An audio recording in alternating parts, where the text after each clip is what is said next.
Majlis bermula, tirai dibuka. Assalamualaikum, pembuka bicara. Bismillahirrahmanirrahim. Assalamualaikum warahmatullahi wabarakatuh. Dan salam sejahtera.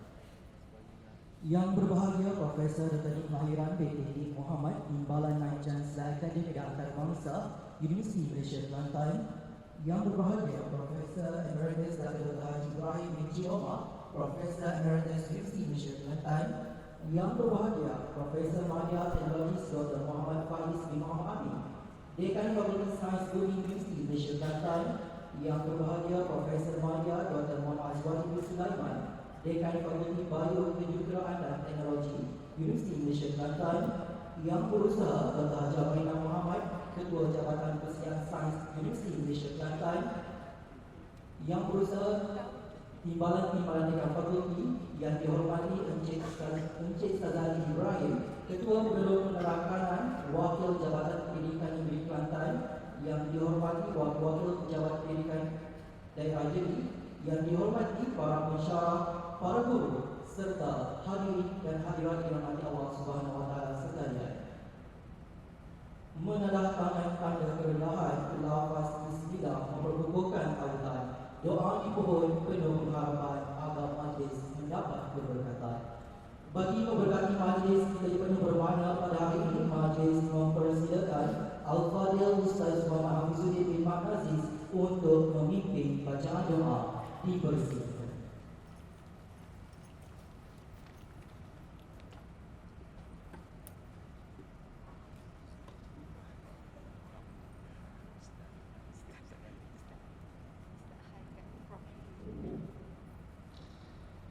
Bismillahirrahmanirrahim. Alhamdulillahirabbil alamin. Allahumma shalli wa sallim ala Muhammadin fil awwalin wa fil akhirin wa fil mala'il a'la ila yaumiddin wa ala alihi wa ashabihi wa tabi'in wa man tabi'ahum bi ihsan ila yaumiddin. Dengan nama Allah yang Maha Pemurah lagi Maha Penyayang, sungguhnya kami berhimpun pada hari ini bagi menyatakan kesyukuran di atas kurnia-Mu dan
kita bersama-sama berkumpul dalam majlis perahsiaan sepenuh program Youth Innovator Community Network 2023. Sudilah Tuan jalan berlapan di malam telah. Sudilah Tuan beri ucapan kata haluan pemanis kata. Untuk itu majlis ini mempersilakan Yang Berusaha Dr. Jamila Muhammad, Ketua Jabatan Kesihatan Sains UMK, untuk menyampaikan ucapan haluan. Majlis yang hormatnya dipersilakan.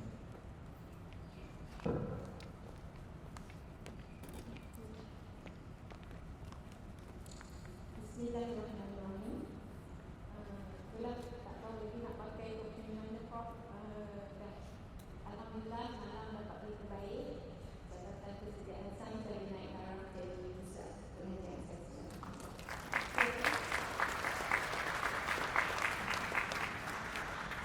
Saya di sini saya pegang topi kontribusi Youth Icon 2023 insyaAllah.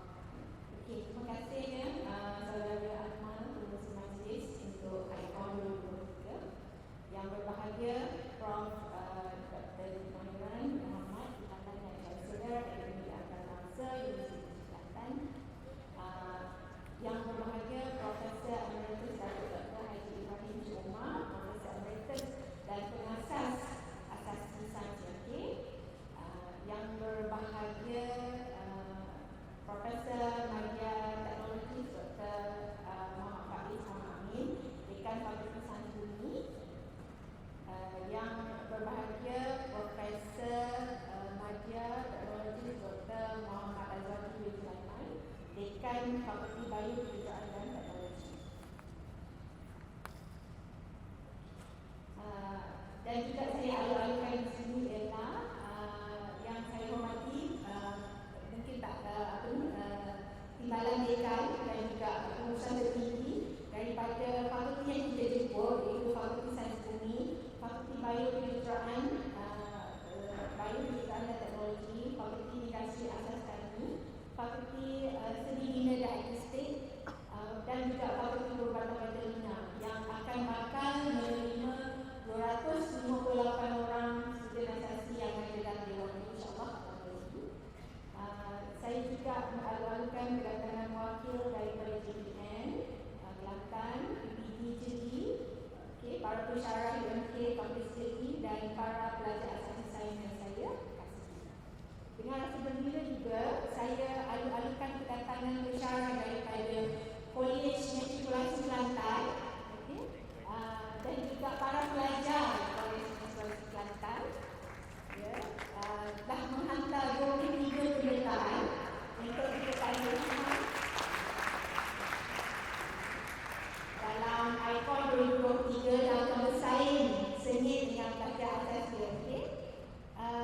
Saya juga gembira untuk mengalu-alukan guru-guru dan para pelajar dari Sekolah Menengah Datuk Ahmad Mahir, Sekolah Menengah Sultan Ibrahim Pasir Mas, Sekolah Menengah Sains Pasir Putih, Sekolah Menengah Tumpat, Sekolah Menengah Kebangsaan Puteri Sabdong dan Sekolah Menengah Jeli.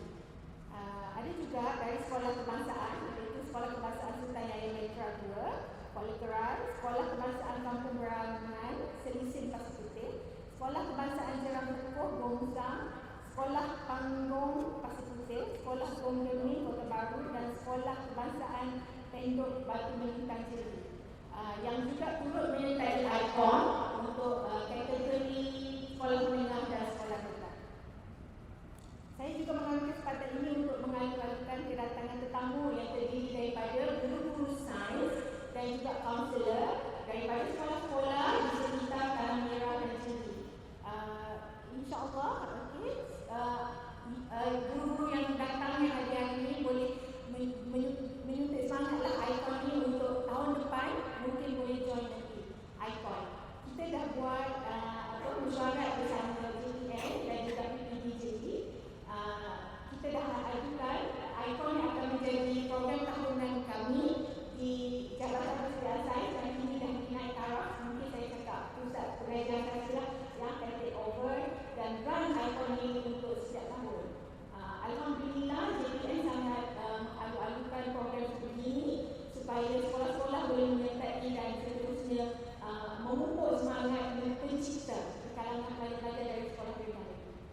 Dan alhamdulillah Icon juga mendapat kerjasama daripada pengarah bahagian maju kelasi Kementerian Pendidikan Malaysia.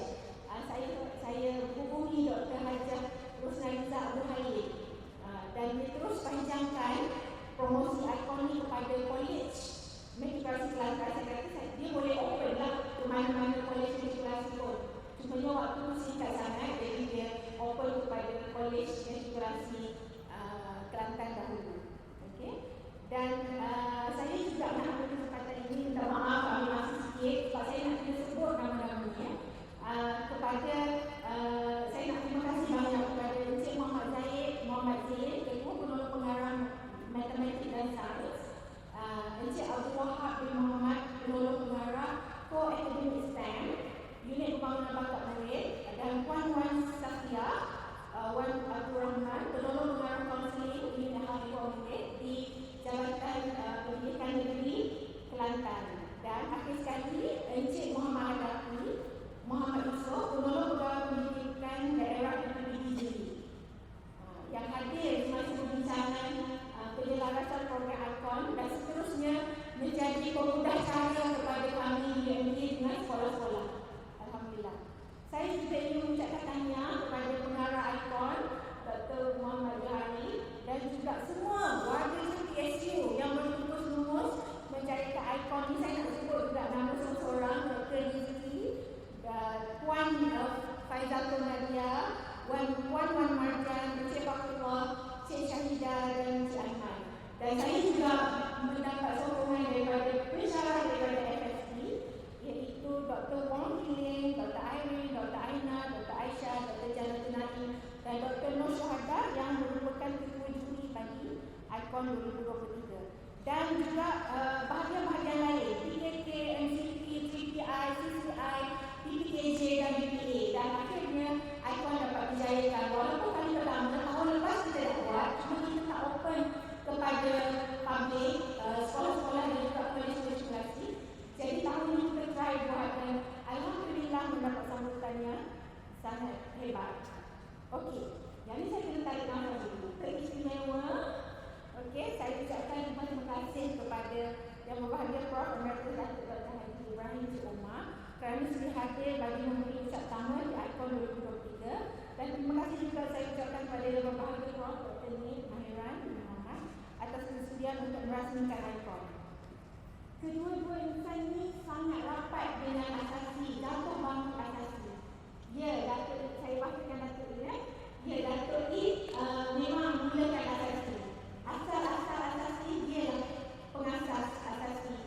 Dan alhamdulillah disambut baik oleh Prof ni melalui pejabat PSA dan dengan penuh semangat Prof ni membawa kami untuk terus maju ke depan dan sekarang alhamdulillah Pusat Pengajian Asasi telah terkukuh. Alhamdulillah. Jika nak cerita pasal jasa Datuk Ledna ini memang banyaklah. Tapi hari ini, cukuplah saya cerita yang dia adalah pengasas bagi program asasi sains UMK. Kalau ikut hasrat beliau, Pusat Asasi ini wujud 2010 lagi. Sebab masa 2011, program asasi sains ni kita panggil program persediaan kelusawanan sains UMK. Masa tu kita buat dokumen antara PKP yang menulis semua program asasi. Tetapi bukan pusat. Tapi dengan semangat yang dibawa oleh Prof ni, ketika menjawab jawatan sebagai PSA UMK, maka legacy itu diteruskan dan alhamdulillah kita capai apa yang kita nak. Sebenarnya apa yang kami nak adalah supaya pusat ini akan menjadi feeder kepada program prasasana dan seterusnya mencukupkan kualiti dan juga kuantiti para pelajar prasasana UMK. Kepada pelajar asasi sains yang 258 orang ini, tahniah, ya, saya ucapkan tahniah kepada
majlis menjemput dan mempersilakan.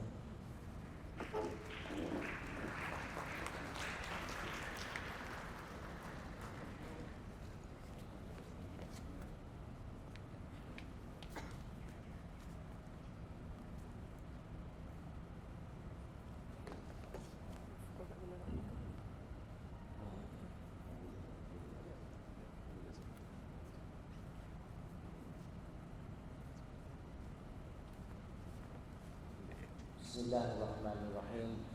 Terima kasih saudara pengacara majlis. Saya tak kenal dah. Nak panggil nama tak kenal dah.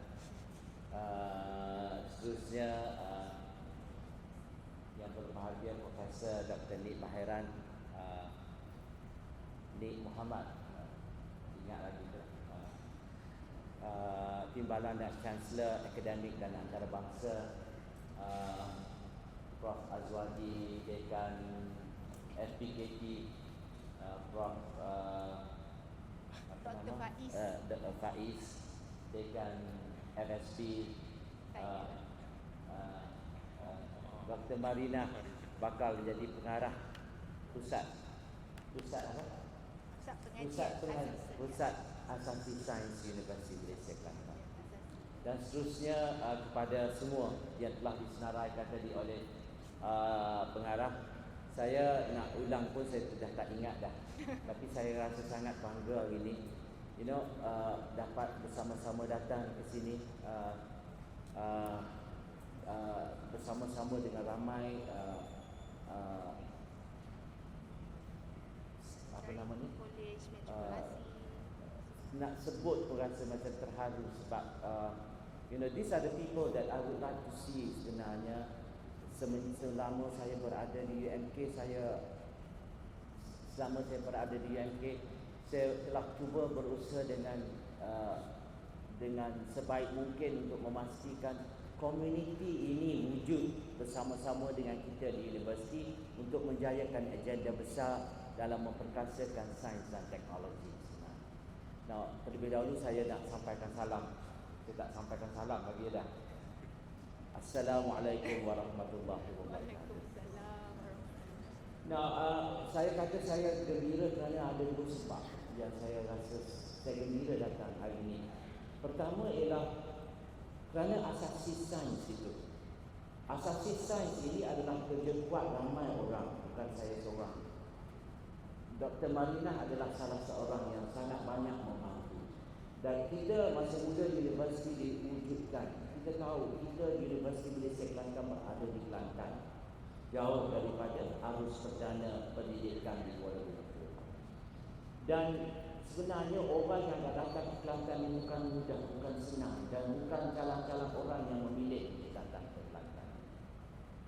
Dan salah satu impak besar ialah kita dapati pelajar-pelajar sains yang memasuki Universiti Malaysia Kelantan adalah setelah setelah orang lain tak mau terima lah mereka tersebut. Dan keputusan SPM, keputusan STP mereka tidak bagus. Kita ambil 2.0 student pun masih CGPA 2.0. Tapi kita masukkan juga ke mengikuti program ijazah kita. Dan bukan hanya kualiti tetapi juga kuantiti. Kita tak dapat, kita menawarkan 100 tempat, tapi kita hanya mendapat 45 orang yang datang. Kalau inilah saya kata, kalau beginilah keadaan berterusan. Ini bukan berlaku tahun pertama tapi berterusan 3 tahun. Kalau beginilah keadaan di Universiti Malaysia Kelantan tidak akan mencapai perancangan strategik untuk menjadi universiti yang baik, salah satu universiti baik yang baik dalam negara. Sebab tak ada orang, tak cukup student. Jadi inilah idea yang kita wujudkan untuk mewujudkan pusat program asasi yang menjadi feeder, yang menjadi pembekal pelajar-pelajar yang kita telah pun launching untuk kita punya program-program ijazah. Itulah idea pertama yang kita fikirkan. So alhamdulillah sejak now dah tahun ke-berapa? Dah 12. Dah banyak belas tahun. 12 kohort dah. Ia telah menjadi kekuatan baru kepada Universiti Malaysia Kelantan dalam bidang sains dan teknologi. Mengapa? Kerana ada dua sebab. Satu ialah walaupun kita ambil pelajar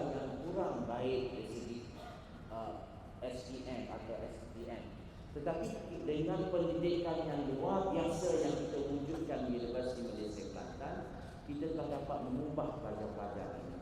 Dan pelajar-pelajar ini telah menjadi pelajar-pelajar cemerlang di universiti, bukan hanya dalam kampus, tetapi selepas berijazah. Dan kita dapati alumni UMK daripada program ini telah menunjukkan kecemerlangan dalam kerjaya dan telah mereka ikuti. Dan ini adalah testimoni yang mungkin boleh dibincang dengan Dr. Marina. Apakah pencapaian mereka sehingga ini? Dan ini adalah satu contoh bagaimana program asasi ini telah kita transformkan untuk dijadikan suatu program baru yang ada nilai tambah yang tersendiri sama dengan fakulti-fakulti yang wujud dalam universiti. So inilah yang saya rasa, dan hari ini berita gembira yang telah disampaikan itu adalah tercapai. Hasrat saya ialah untuk memudahkan pusat, untuk ada pusat di lama sudah. Masa saya muda ada. Tapi alhamdulillah dah tua begini baru dapat. So pusat asasi, pusat persediaan, pusat pengajian asasi UMK. So tahniah kepada Universiti Malaysia Kelantan. Yang kedua yang menyebabkan saya rasa gembira ialah sains dan teknologi ini adalah sesuatu yang dari dulu banyak mitos. Saya kata mitos kerana orang kata sains ini susah lah, kerana orang kata ada ramai orang minat lah belajar. Memang makin berkurang. Dan dasar kita 60-40, 60-40. Tetapi kita tak pernah capai 60-40. Kita ada buat kajian, kita dapat 20-80.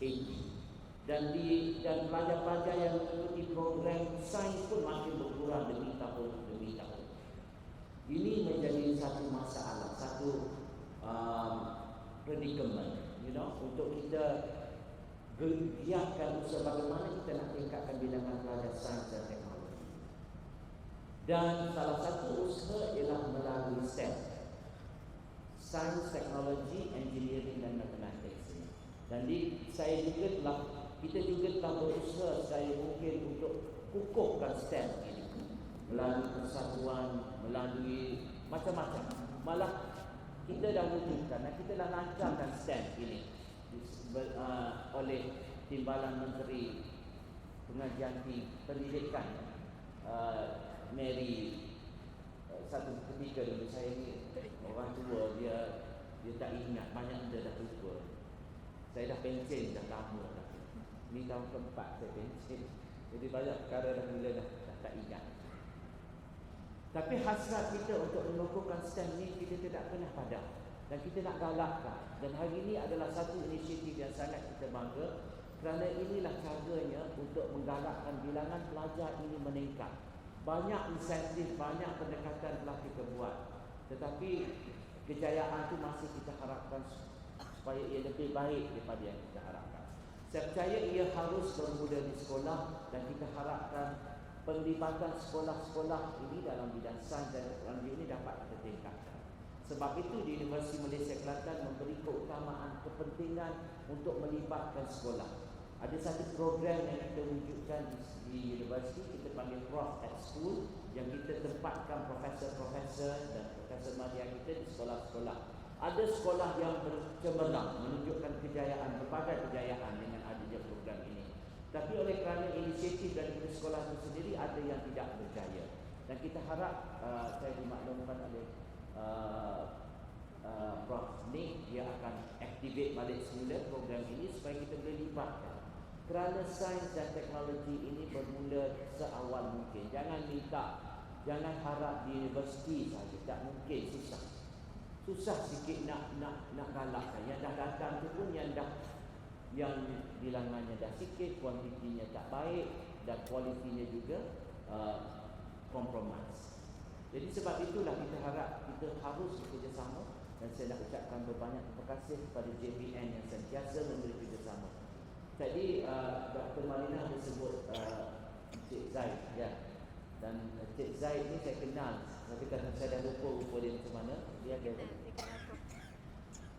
Dia adalah antara orang yang saya bekerjasama supaya saya nak wujudkan program Prophet School ini. Dan dengan kerjasama dia, kita telah berjaya mengumpulkan lebih kurang 100 buah sekolah untuk menjayakan agenda sains dan teknologi ini, untuk menggiatkan usaha bagi membolehkan kita berusaha untuk mengukuhkan rasa cinta dalam ilmu sains dan teknologi. Dan kita harap, sebab kita yakin, untuk menggerakkan ekonomi negara, satu pendekatan adalah untuk memperkasakan sains dan teknologi. Saya adalah fellow daripada Akademi Sains dan kita bercerita pasal all the time we talk about how to enhance science di dalam negara, kerana kita yakin negara tidak boleh maju tanpa sains dan teknologi. Dan salah satu pendekatan ialah innovation. Hari ini saya diminta oleh Dr. Marina untuk bercerita pasal innovation.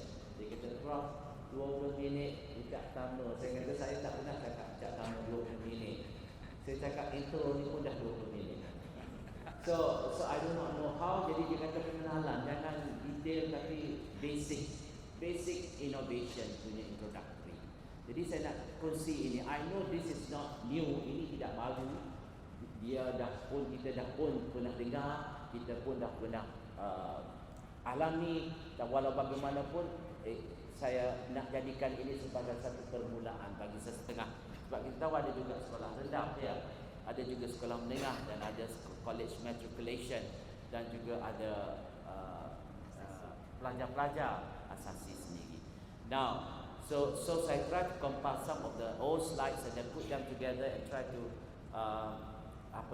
kongsi apa yang saya maksudkan dengan innovation. Saya juga pernah jadi timbalan dan chancellor penyelidikan dan inovasi. A lot of innovation yang kita target, tetapi masa itu we focus more on research. Mulakan dengan research. Now, saya nak mulakan dengan memberi maksud dahulu innovation. Apa makna innovation? It is not a difficult situation. Dia bukan sesuatu keadaan yang sukar, tetapi ia adalah sesuatu yang mesti kita buat. Sebab kita akan hanya bergerak ke depan bila berlaku innovation. Now, innovation ini merujuk kepada kaedah, idea, bermula dengan idea. Bermula dengan ia boleh jadi satu kaedah, ia boleh menjadi satu peranti, ia boleh juga menjadi produk, ia juga boleh proses ataupun satu approach, satu pendekatan, dan ia juga boleh satu cara, a way of doing things. Dengan takrifan demikian, ia bukan hanya sebenarnya terhad kepada bidang sains dan teknologi, tapi boleh juga bidang-bidang lain. Sebut saja bidang. If you do something different untuk memperbaiki keadaan, itu innovation. Okay? Now, tetapi something yang kita nak tekan, kalaupun dia boleh membantu, dia mesti baru. It has to be new. Kalau tidak, tak laku. Tidak. Kalau benda dah berlaku, you kata ini innovation, tetapi benda ni dah ada, so tidak baru. Jadi kurang laku lah sikit untuk diperkenalkan. It has to be novel and it has to be better, lebih baik. Saya sekali-sekala saya guna bahasa Inggeris. Saya harap kita tak ada masalah. This is not difficult English. You know, it's not rocket technology. It's going to be dia buat saya fluent kalau saya guna English once a while.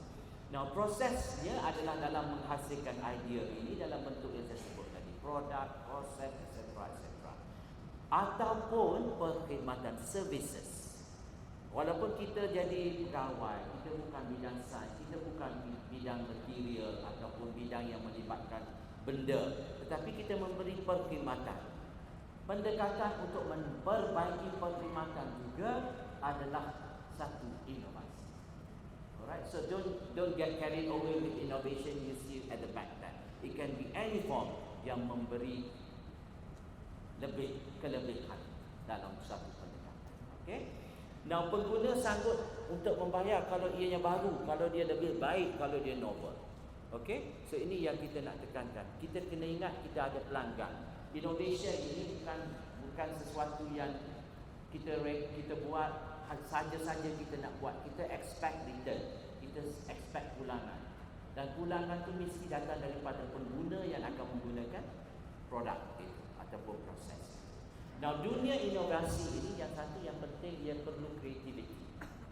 So to start with you have to be creative and a lot of experimentation, penguji kajian.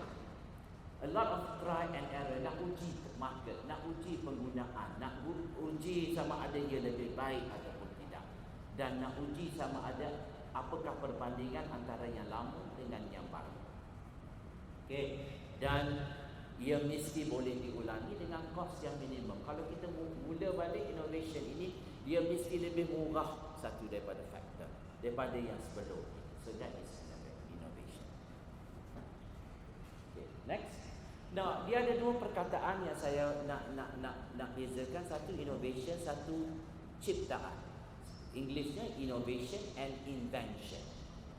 Nah, beza dia mudah saja. Ciptaan ini merupakan satu idea ataupun hasil yang diwujudkan untuk memenuhi keperluan. Alright. Ciptaan adalah sesuatu yang belum pernah wujud sebelum ini. Kita cipta sesuatu, dia tak ada, kita adakan. Tetapi kalau innovation, ia memperkenalkan konsep penggunaan yang benda yang sama tetapi dengan nilai tambah. Dan benda yang kita nilai tambah itu, perkara yang kita nilai tambah itu adalah innovation. So ciptaan datang dahulu, dan ciptaan itu kita akan innovate untuk meningkatkan nilai tambah produk itu. And there's a lot of example. You are holding one in your hands, phone ini. Phone dulu tak boleh, you know, tak seperti ini. Tetapi people duduk sentiasa berfikir, apakah yang lebih baik, apa yang patut, apa yang handy, apa yang convenient. So it goes innovation.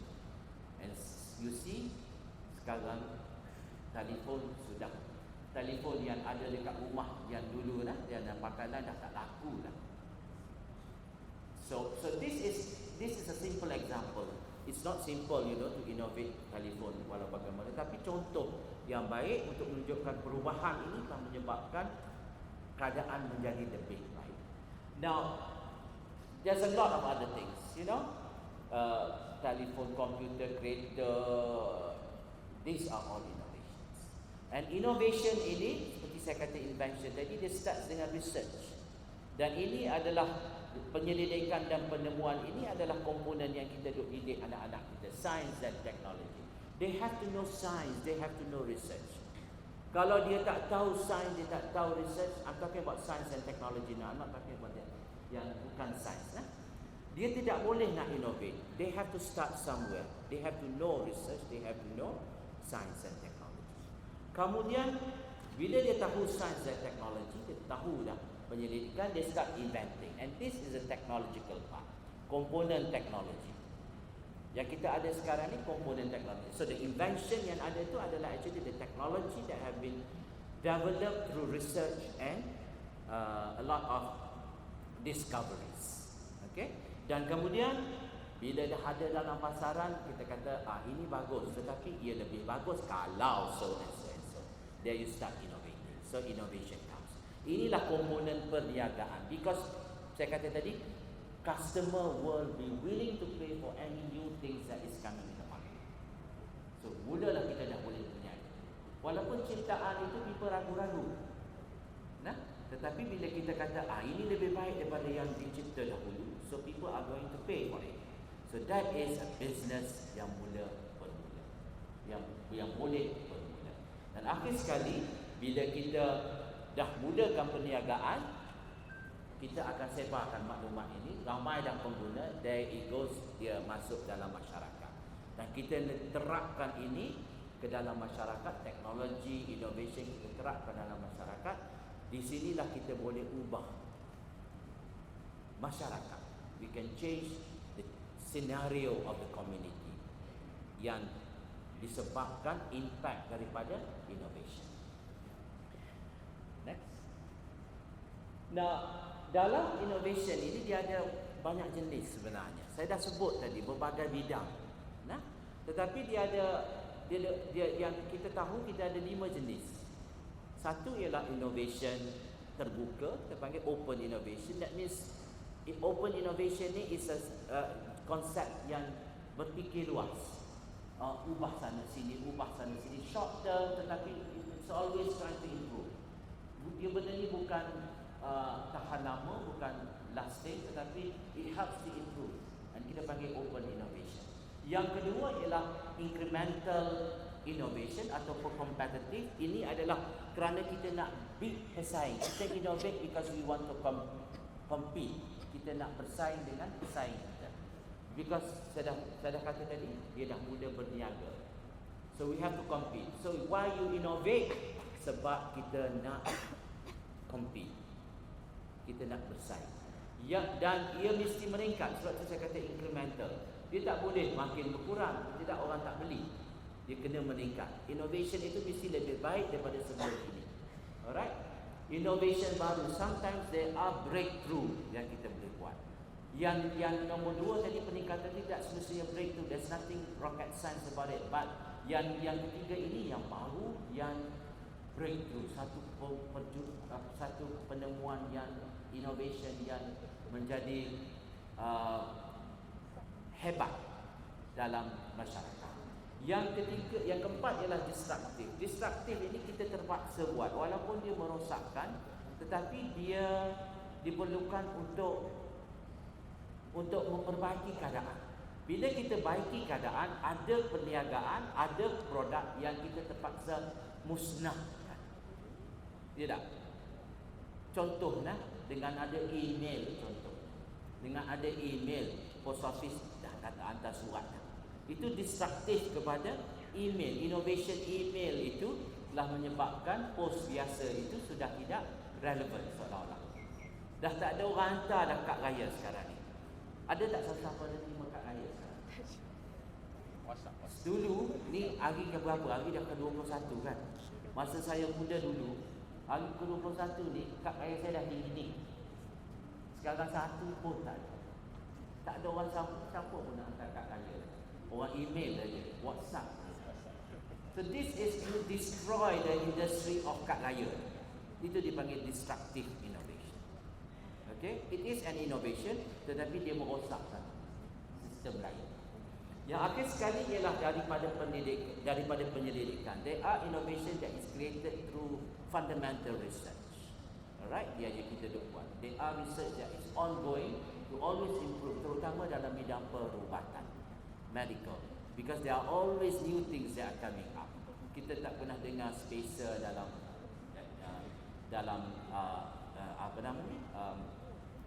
pembedahan jantung, tapi sekarang itu innovation. Okay, but and it's coming through research. Alright. Now inovasi bukan terhad, saya dah kata tadi, bukan terhad kepada sains dan teknologi saja. It is cutting across all area. You have macam-macam bidang, kan? Inovasi dalam pengajaran dan pembelajaran. Now kita sebagai guru pun kita boleh innovate. Kita tukar cara mengajar. It is an innovative approach of teaching, for example, science, mathematics. I remember when I was tingkatan 5, saya ada satu guru mengajar mathematics, additional mathematics. He was so boring. Dia dah tak sedap mengajar. Dia tak pandang student. Dia tak ada innovation langsung. And then a year later, ada seorang guru baru datang. Tapi guru ni bukan Malaysia, dia daripada UK. Dia datang mengajar additional mathematics. Saya remember lagi nama dia Margaret, Mrs. Margaret. Dia mengajar matematik, tak ada siapa tak suka. Dia punya approach, dia punya pendekatan, dia punya start. Finally we all did very well in it. Kerana innovation, cara dia mengajar additional mathematics. Tapi sebelum tu, grup kita ni asyik masalah. Tapi budak-budak MCKK ni dia lain sikit lah. Dia walaupun dia teruk pun dia bagus. Tapi cikgu tu yang tak bagus. Kita in fact kata cikgu ni cukup tak bagus. Dia tak ada innovation sikit pun untuk memperbaiki minat belajar. Minat, that is what Mrs. Margaret did. So this is important. There's also innovation dalam kepimpinan, dalam jadi pemimpin. Prof Nik, nak jadi pemimpin pun kena inovatif. You have to approach your subordinate dengan cara yang tertentu. Kena ada innovation. Kalau same old cara, you get very bored, anak buah akan jadi menyampah. Nanti bila bersara tak dapat hadiah banyak. And that goes, for teachers as well. Nah, nanti saya tahu kalau cikgu ni bersara, dia meriah, betul tak? Dia macam pengantin. Guru dekat yang saya jadi PIBG tu, bila dia bersara, pengetua dia bersara, dia buat pelamin untuk dia. Buat pelamin dan diarak dengan kereta, sampai ke rumah dia. Kita ikutlah. Saya yang tua PIBG ikut cikgu tu, dia dengan tiba di rumah dia, letak atas rumah dia, bagi makan, semangat lagi, and things like that. There's a lot of elaborate punya event. Dan mengapa? Sebab dia seorang guru yang disayangi oleh sekolah. Agaknya kalau tak disayangi, macam mana? Buat macam tu tak? So sebenarnya kenapa begini teruk sekali perkara ini dahsyat? Dia kata sebab guru ni orang sayang, pengetua ni sangat disayangi. So meriahlah sikit, kalau tidak orang guru-guru lain tak sanggup nak buat benda-benda macam ni. So innovative, dia sangat innovative probably. Now the last but not least adalah innovation itu based on permintaan. Dan inilah yang banyak sebenarnya. Innovation ini yang dibuat kerana mengikut keperluan pelanggan, mengikut keperluan permintaan. Now innovation is important. Saya kata tadi saya bagi contoh. Now in 1963, this is a lady yang work dekat one American company, dalam khabar ni, one American company yang telefon, dia niaga telefon. In 1963, masa tu tak ada siapa pun dilahirkan dalam bilik dia. Ya tak? 1963 dia kata, bos ni, dia ni nama dia saya tak ingat, nama dia, what is her name? Can you read? Dia kata in 1963 dia kata, in the future you will be able to carry phone in pockets in the future. Jadi how are we going to work? Dia kata we have to start innovating from now. That was 1963, means to say that is about 60 years ago. About 60 years ago. Dia dah fikir dah, dia kata kita kena innovate, because orang tak pakai lagi dah phone yang ada wire, ada cord, ada semua-semua ni. Dia kata people are moving, people are very mobile. We need a phone yang kita boleh contact people di mana saja kita berada. That was the thinking in 1963. Jadi benda tu through innovation dia dah menjadi kenyataan. Now phone tu dah develop, ya? Telefon tu dah develop sampai sekarang, it is actually dalam tangan, dalam poket.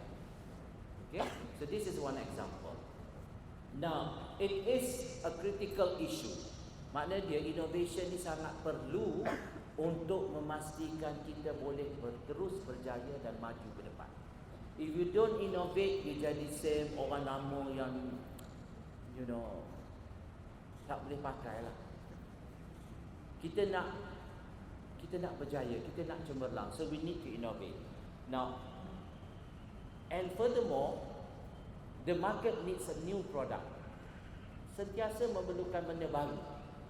Dia dah guna benda ni, dia nak benda yang lain. Kita kena fikir. So itu sebab saya kata yang penting sekali kita memenuhi keperluan pelanggan. Yang kedua, pasaran ini yang menarik inovasi itu. Sebab pasaran, sebab permintaan yang tinggi. Dan yang ketiga, jangka hayat sesuatu produk itu tak lama. We have phone ni kan. Sekarang ni the phone tu dah develop berapa punya banyak lapis kan. Banyak lapis dah. Jadi sentiasa people duk tunggu apa lagi nak keluar, apa lagi nak keluar, apa lagi nak keluar. This is innovation. Sebab itu pentingnya inovasi. Dan inovasi ini hanya kita perlu untuk memastikan we are always at par, kita boleh kompetitif, kita boleh bersaing dengan apa saja persaingan yang ada dalam industri yang sama. Okay? Now what are the other reasons? Kita kalau kita nak impart this to our students, kalau kita nak impart this kepada kita punya scientist, kita we are advocating the idea of innovation ni kerana kita nak bangunkan creativity among us. Kena ada creativity. Kita nak menambah baik berterusan, continuous improvement. Benda tu mesti bertambah baik. Tak boleh stay where it is. Dia tak boleh status quo. It has to improve. Yang ketiga, dia boleh kita perkukuhkan jenama organisasi. Produk, produk itu mesti lebih baik. You see creator, industry creator for example. Take any brand, Honda for example. Honda dah evolve. Dan ini dilakukan, perubahan ini walaupun tukar color kereta aja pun, dia akan memperkukuhkan jenama organisasi. Innovation sikit pun jenama, branding organisasi dapat kita tengok.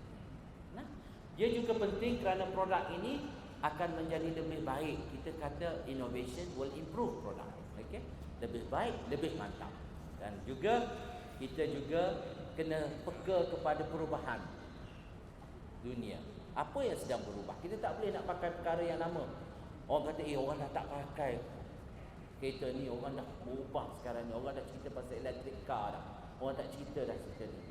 You have to be in the trend dalam perniagaan terutamanya.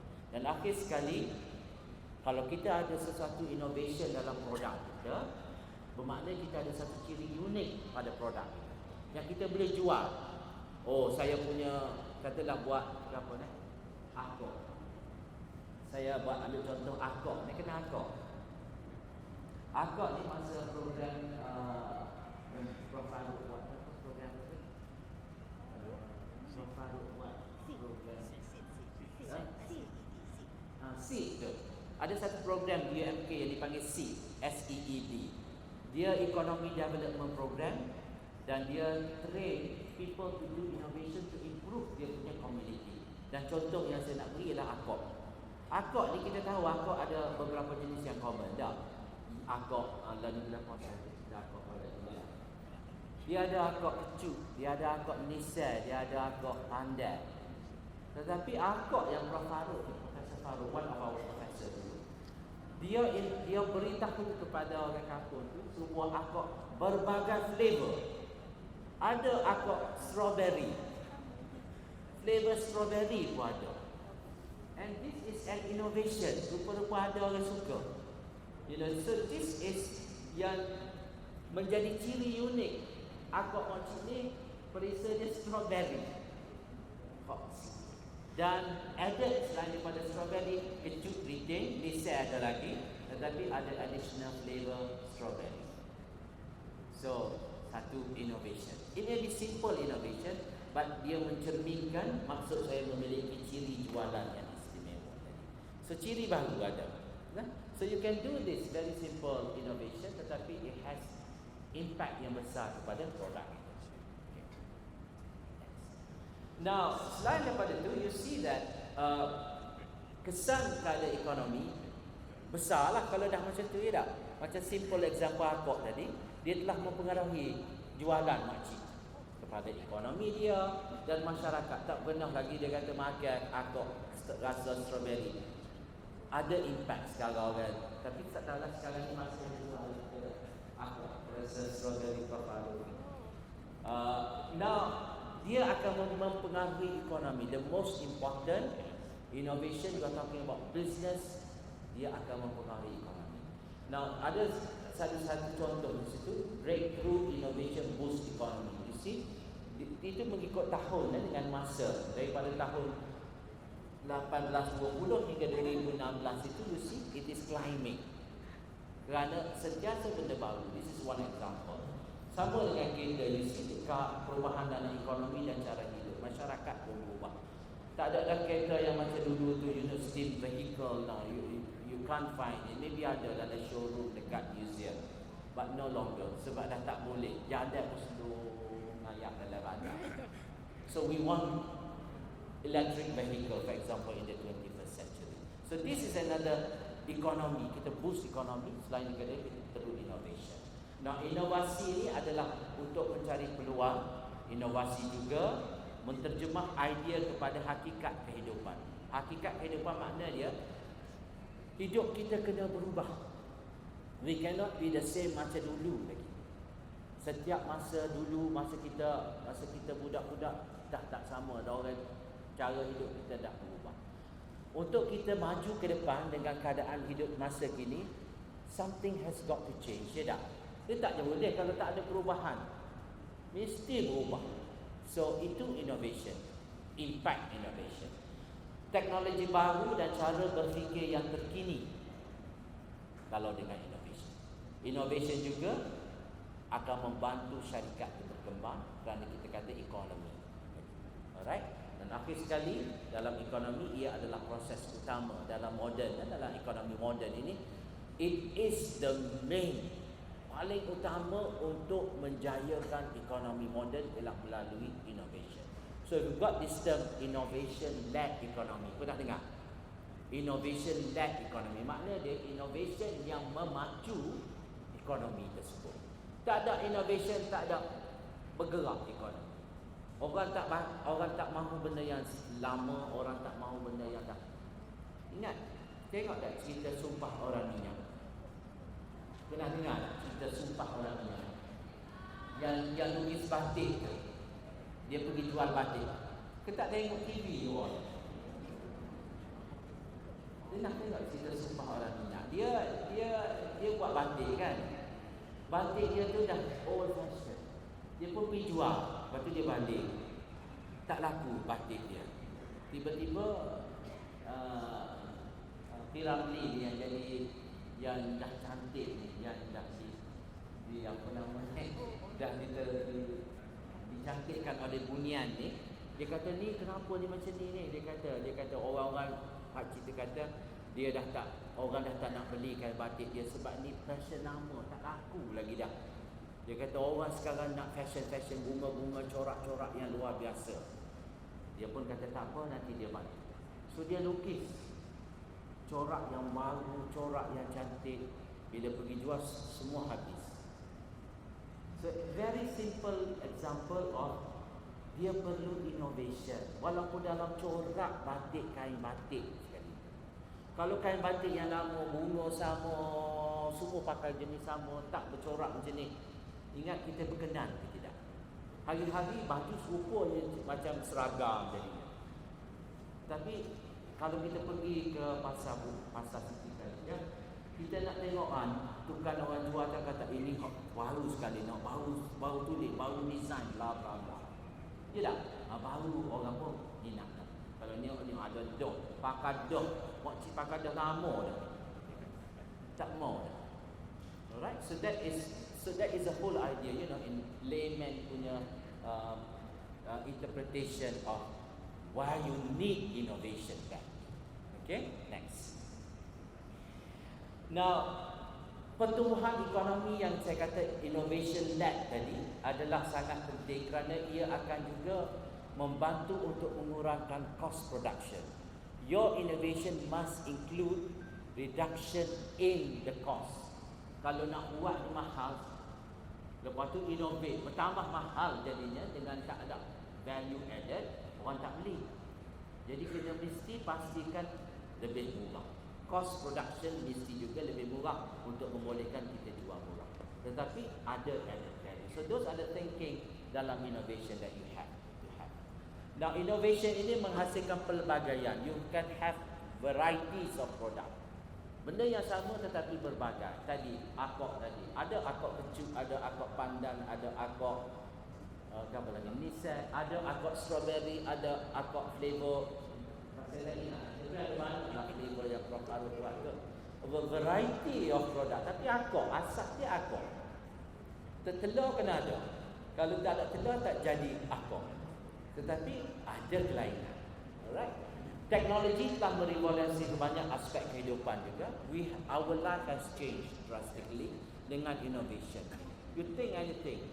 Cuba fikirkan, dulu baju kita tak macam ni. Kita pakai zaman purba, baju lagu lain. Lepas tu, you know, as we innovate, you know, social dah berubah. Kefahaman agama coming in now. Kita dah pakai pondang macam lain. These are innovations that that have impacted the community and society. Innovation juga telah menyebabkan banyak masalah kita dah selesai. Contoh telefon tadi. There's a lot of problem yang telah dapat kita selesaikan bila kita ada telefon berada di dalam poket. Dulu kalau telefon ada wired and then nak kena carry yang besar tu semua tu masih ada masalah. Tetapi sekarang ni handy. You can have a small palm hand punya phone. You can carry around and resolve a lot of problem. Inovasi dalam teknologi juga telah wujud untuk menyelesaikan banyak masalah, termasuk masalah-masalah tradisi, traditional problem yang kita hadapi dalam masyarakat. Pun dapat kita atasi. Now how this is done is actually sebab innovation juga mesti bersasar, ada sasaran. Dan sasaran utama yang kita pegang untuk memastikan innovation itu relevan ialah dengan melihat kepada SDG. Pernah dengar SDG tak? SDG. Sustainable Development Goal ini. Dalam SDG ni dia ada 17 kriteria yang kita guna untuk jadikan innovation ini sebagai tempat untuk kita bantu dalam memperbaiki society kita.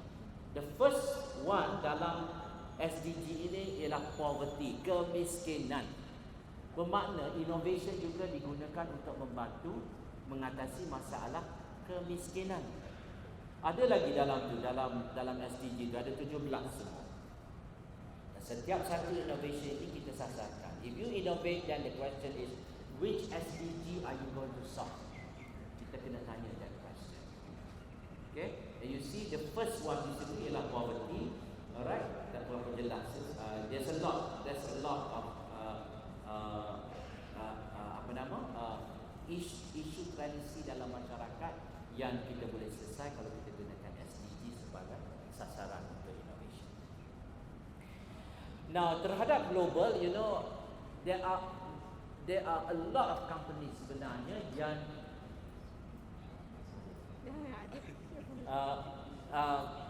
there's a lot of company yang sebenarnya berkembang hanya kerana innovation. Dia tak fikir lain. We move as we innovate. Kalau tidak, tak bergerak. There's a lot. Ni contoh, saya bagi contoh. You can Google lepas ni, cari this are what they have done.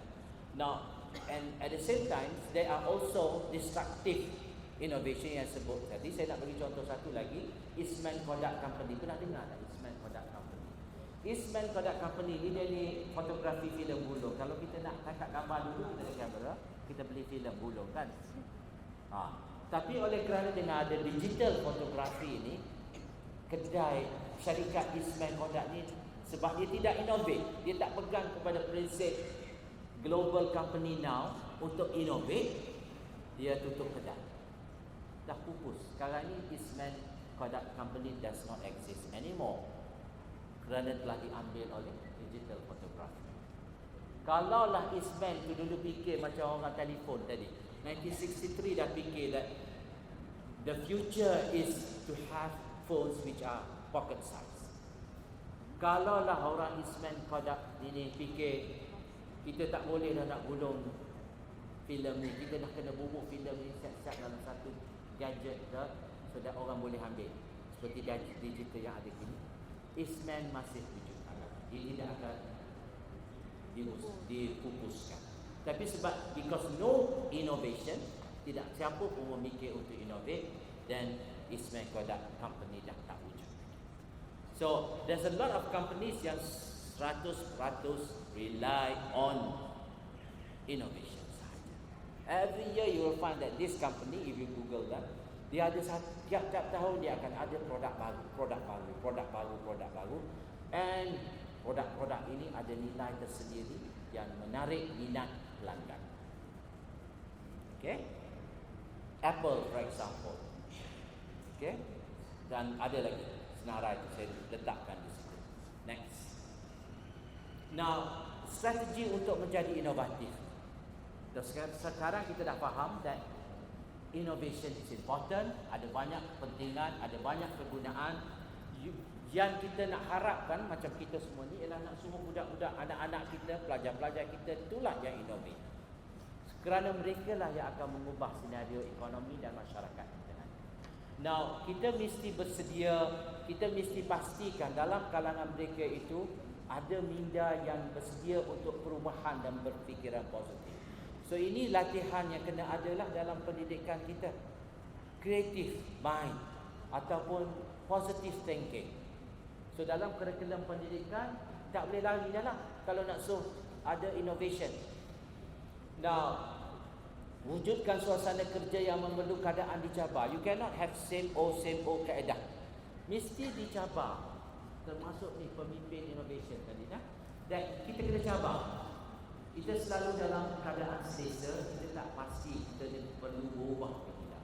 But if you are consistently challenged, you'll find that there are going to be new innovation. Sentiasa mengadakan sesi brainstorming. This is important because innovation only comes through creative thinking and it comes through brain. Banyak berfikir, banyak berbincang, dan kita juga kena cadangkan benda-benda baru all the time. Do this within your organisation. Buat di sekolah umpamanya. Buatlah. Lagu mana kita nak suruh hebat lagi sekolah kita ni, apa lagi cadangan? Lagu mana kita nak pertikatkan sains dan teknologi punya minat dalam kalangan budak-budak kita ni.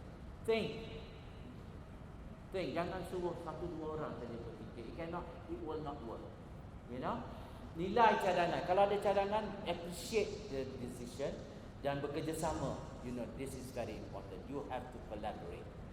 Inovasi memperkenalkan idea baru dari staf kepada pemimpin adalah satu perkara yang selalu kita kena tekankan. You know, makna dia orang bawah ni kena ada idea sentiasa untuk memastikan orang atas berfikir. Orang atas ni dia, saya pernah jadi orang atas. Kadang-kadang kita tak ada masa nak fikir. Banyak masalah kita kadang-kadang lupa nak fikir. Tetapi yang bawah tu yang suka komplain, dia ada banyak masa, dia ada banyak idea. Dan raikan idea itu. Raikan. The word is celebrate. Kadang-kadang kita takut nak raikan sebab takut nanti dia lawan aku. Kan? But these are things that are hakikat dalam innovation. Okay? Now, cara untuk memperbaiki prosesnya, perjelaskan kepentingan. Why we need to do it. Kita uji idea yang ada. Any idea, kumpulkan idea, bangunkan kolaborasi dan dana data. Dana data means apa nama ni? Data bank. Eja salah tu, bukan Duna. Maklumat yang ada dan buat keputusan yang bijak. You have a lot of information dan you know you must know how to select. Dan biasanya innovation comes through data. Data yang ada itu menjadi asas. Dan akhir sekali kita kena ada this budaya, the culture of innovation. Next. Now, semua orang mampu berinovasi kalau dah macam tu. Kita ada, we have our own set of brain. Nah, makna kita bolehlah berinovasi, tak ada masalah. So every student yang kita ada ni kita boleh galakkan, kita boleh suruh fikir. Awak tak boleh fikirkan macam mana nak atasi masalah ni. Katalah sekolah kotor, tak ada ke siapa nak tolong fikir supaya sekolah kita ni tidak macam pasar. Cuba do this brainstorming, any topic, any idea, any issues. Alright? Sebab dia kena, you know, people nak berkreatif ni, dia kena cetuskan supaya dia boleh berkhayal. If you don't provoke, you tidak activate dia punya thinking skill, positive thinking, kita tak tahu dia ada idea ke tidak ada idea inovatif. And then kita mampu menyesuaikan dengan kepelbagaian dan muhasabah. Now, this is also another one yang kita perlu ada. Kekuatan mental, tidak mudah berpuas hati. If you feel contented all the time, you will not change. Saya suka dah lagu ni, tak apa dah, puas hati dah. Jadi tak innovation lah, tak ada lah innovation. Orang tak innovate lah kalau dah puas hati all the time. Ada tak sesiapa yang completely all the time puas hati? Dia tak ada, tapi dia tak berani. Jenis gaya-gaya alik belakang lah orang kata. Tapi bila kita idea tak bui. Nak gaya-gaya yuk. Cubalah mari kita royak langkah hadiah yang awak ada tu, kita boleh sama-sama bincangkan. Dan remember the keyword is celebrate idea. Raikan. Jangan pula awak mari daripada guru baru. Saudara dengar. Saya tahu perangai guru di sekolah. Bukan saja sebab penglibatan saya dengan JDN dan guru-guru, isteri saya pun guru. Bila kami mula-mula balik ke Kelantan ni, isteri saya perhatikan bila kita nak memperkenalkan perkara baru, akan ada guru di sekolah itu akan kata, oh kita biasa dah buat lagu ni lama dah, tak ada masalah pun. Nak buat hak baru, buat gapo? Dia tak berkembang. Sampai ada di antara, saya ambil contoh ni, the proposal was to improve computer skill among teachers. Ada teachers yang tak reti nak buat PowerPoint. Ada teachers tak reti nak buat PowerPoint. There was a proposal that kita pakai adakan bengkel buat PowerPoint. Ada cikgu bantah, tak payahlah, dia kata kita boleh minta tolong budak-budak, kita boleh tolong itu. Hak kita nak kita royak. Buat masa je duk suruh cikgu belajar benda baru. Kita tua-tua tak suruh belajar. You know? So these are things that menjejaskan performance. Berusaha mencari yang lebih baik dan baru. Dan akhir sekali, sentiasa kita perlukan kemahiran juga lah untuk buat ni. Dan kemahiran itu adalah kreatif, pemikiran kreatif, kritikal, dan kita kena juga cari cara untuk menjadi orang yang menyelesaikan masalah yang rencam. Rencam maknanya dia kompleks. Istilah bahasa Melayu-nya adalah rencam. Okay? So this are the thinking. Kalau kita belum ada lagi ciri ni, cuba perasan ada ke tak kita dalam. Kalau kita ada, insya-Allah kita boleh jadi innovator. Kalau kita rasa kita tak, aku tak ada masalah, aku buat ada masalah. Dah aku malah bahasa dah tak fikir, tak sel dah nak fikir ni. Buat apa mana ada. Cukuplah. Tak pecah dah 2 tahun. So all this thinking are not innovative enough. Tak boleh, nah. So I'm going to go to the person now. Next. Now di Universiti Malaysia Kelantan, saya ambil contoh. When we started 2007, these are our cogan kata, our tagline. Unik, relevan dan berbeza. Untuk jadi unik, dia tak boleh ikut orang sepaskana. Dia kena innovate, dia kena fikir, dia kena otak kena beri. Dia kena relevan. Saya kata tadi trending, kita kena ikut trend. Dan kita kena berbeza. Untuk berbeza kita juga kena innovate. Kita tak boleh berbeza tak ada buat apa sekarang. Alright? Dan ada satu lagi tagline, I don't know where it is. Kita kena bersedia untuk berubah, profesional, kreatif dan inovatif. Dia dah embedded dalam Universiti Malaysia Kelantan.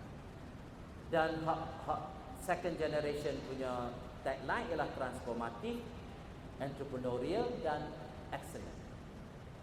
Ini pun embedded dalam konsep inovatif. Dan akhir sekali kriteria universiti keusahanan yang kita lupa. Wah. So ni semua ni sebenarnya ialah community membina budaya, community inovatif. UMK tidak seharusnya ada masalah untuk berinovasi. Sebab itu saya punya iklan kepada Dr. Marina dalam dia punya video tadi. UMK tidak super muda, UMK ni tidak super muda. Kita berhasrat, mereka berhasrat untuk menjadi universiti keusahawanan nombor 1 di dunia menjelang 2030. Saya yang lakukan benda tu sebenarnya saya kencing masa tu. Jadi sebab itulah saya kata UMK tidak ada masalah untuk inovasi. Jadi kalau orang kata Universiti Malaysia Kelantan tak boleh, tak terima konsep innovation, dan kena tutup universiti. Sebab prinsip penubuhan universiti adalah berpandukan kepada kriteria tersebut. Nah, dalam keusahawanan ni is the biggest innovation punya pool, reservoir of innovation. Kalau orang usahawan dia tak ada ciri innovation, dia tak boleh nak jadi usahawan. Now, kita boleh menyelidik, kita boleh innovate, tetapi kena ada that usahawan. Untuk buat duit tu kena ada dalam usahawan. Dan kita beri pendidikan di sini untuk turn research tadi innovators and entrepreneurs usahawan. Now inovasi dan perusahaan ni memang tak boleh pisah lah. Kalau siapa cerita perusahaan tapi tak ada innovation, that's wrong. Inovasi adalah alat untuk menjayakan usahawanan, dan banyak syarikat ini menjadikan innovation ini sebagai DNA. Faham kan DNA? Dia jadikan DNA untuk dia punya company. Jadi sebanyak saya dah senaraikan company tadi, they move, dia excellent, dia boost the economy through innovation. Now innovation ini adalah model perniagaan dengan membina niche tadi, saya kata identity, jenama yang kita boleh jual sebagai produk yang unik. Dan innovation juga adalah satu cara untuk menyelesaikan masalah. So again, UMK patut tak ada masalah. Sebab kita ada this element of innovativeness dalam. Tidak ada masalah, orang kata tidak ada masalah yang tidak boleh diselesaikan. Tetapi kadang-kadang kena otak, kena jalan. Kalau otak terus jalan ataupun belum bersedia untuk berjalan, kita tak akan dapat selesaikan masalah. Okay, next. I think that's the last one. Itu saja yang saya nak kongsi. I know it is a very brief concept of innovation, but I hope saya dah boleh bagi idea the importance, pentingnya inovasi ini kepada the whole scenario of economy dan community dan juga kepada pembangunan masyarakat kita sendiri. Now this is a picture, I would like to say thank you. Ini adalah satu innovation. Masa saya muda lagi, saya pernah buat research. Now this is one yang dah go on commercial, yang taken up oleh syarikat untuk berjayakan. It is a process untuk de-inking menggunakan enzim. And dulu enzim untuk de-inking paper kertas, dia guna chemicals.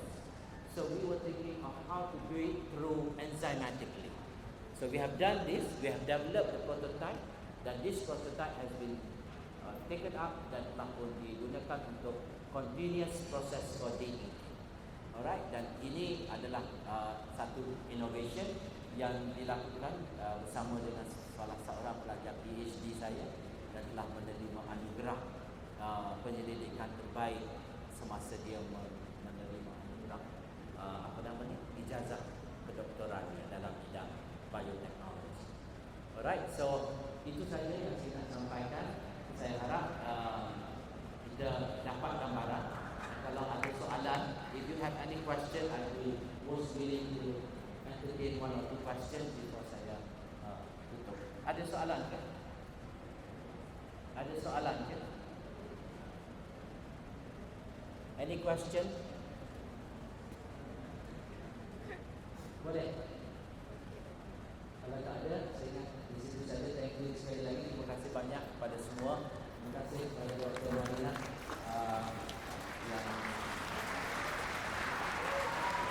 yang ini menjemput saya. Saya juga sekali lagi nak ucapkan tahniah kepada pengangguran ini, Youth Icon, dan saya rasa gembira juga mendengar it's going to be annual event. Jadi kalau annual event, before the event, maknanya dia all throughout the year kita dah kena mula memikir dah. Otak kita dah kena sentiasa berjalan. Kalau tidak, kita tak ada idea, tiba-tiba nak masuk, tak boleh. It has been a thought that has been done, yang berterusan daripada awal tahun sebelum tiba yang event. Yang saya harap ini akan di-taken up pada guru-guru yang ada di sini, bawa balik, terangkan kepada pelajar dan dengan start thinking aloud, so that kita boleh jadi one of those people yang terlibat dalam new innovation. And remember, economy-based innovation-led economy is real. It is something yang akan berlaku dan telah pun berlaku. Terima kasih sekali lagi kepada Prof. Nick yang telah jemput saya datang sini sekali. Dan saya lama tak jumpa ni sebenarnya. Prof. Nick ni dia orang penting yang saya dulu bekerja sama saya di pejabat Timbalan Chancellor Penyelidikan dan Inovasi, seorang sangat gigih, dan saya harap dia akan memberi tumpuan, dia akan memberi sokongan padu kepada program-program seumpama ini. Walaupun Prof. Nick dia bidang dia keuangan, tetapi oleh kerana minat dia dengan innovation, saya ingat banyak benda yang innovation yang telah kita perkenalkan yang ada, kita telah berjaya sama-sama lakukan semasa saya berada di UMK. Terima kasih, insya-Allah selamat maju jaya dan kita akan jumpa lagi. Wabillahi taufiq wal hidayah. Assalamualaikum warahmatullahi wabarakatuh. Terima kasih diucapkan kepada Beliau atas ucapan yang disampaikan sebelum ini.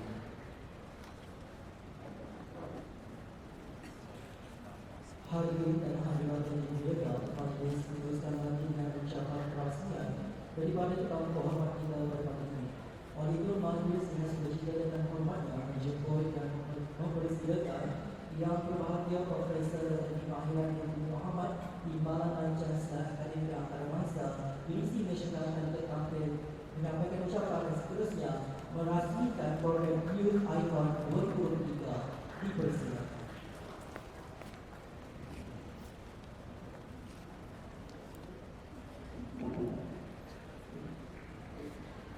Bismillahirrahmanirrahim. Assalamualaikum warahmatullahi wabarakatuh. Terima kasih kepada majlis. Yang berbahagia Datuk Profesor Emeritus Dr. Ibrahim Omar, sifu saya. Thank you for coming today dan bersama kita pada hadir share sedikitlah pengalaman dan juga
panggil because kami hanya menerima pelajar daripada SPM, sains ataupun of course lah social science.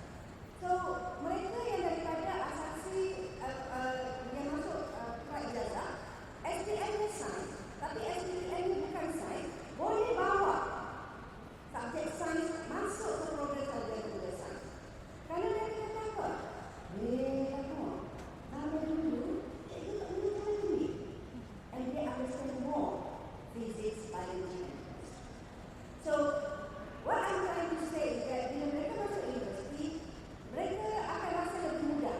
Kerana kita ada banyak cara pengajaran yang berbeza, dengan banyak kultur dan sebagainya.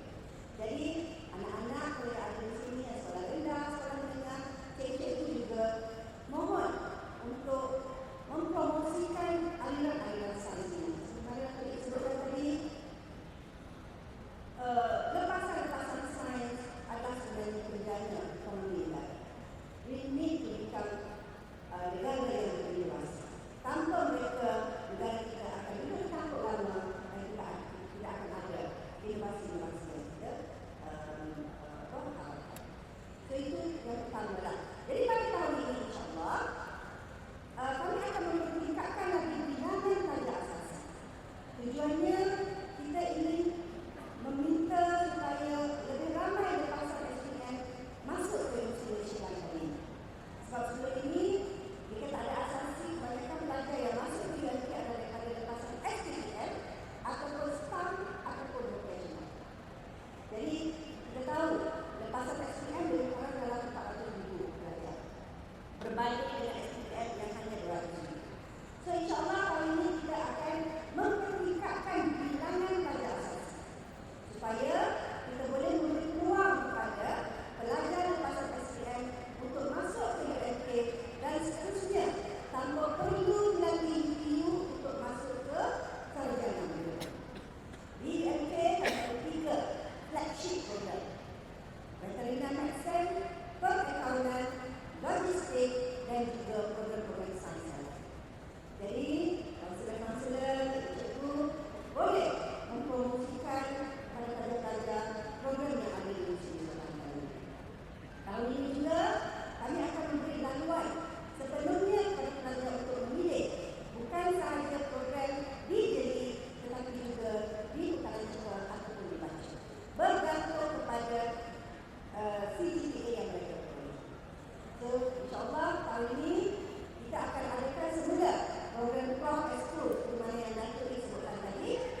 Majlis merasa suka-cukanya ingin menjemput sekali lagi berbahagia Profesor Dr. Mahiran bin Muhammad untuk menyampaikan cita hati kepada berbahagia Profesor Emeritus Datuk Dr. Haji Ibrahim bin Chioma atas kesudian beliau menyampaikan ucapan langsung.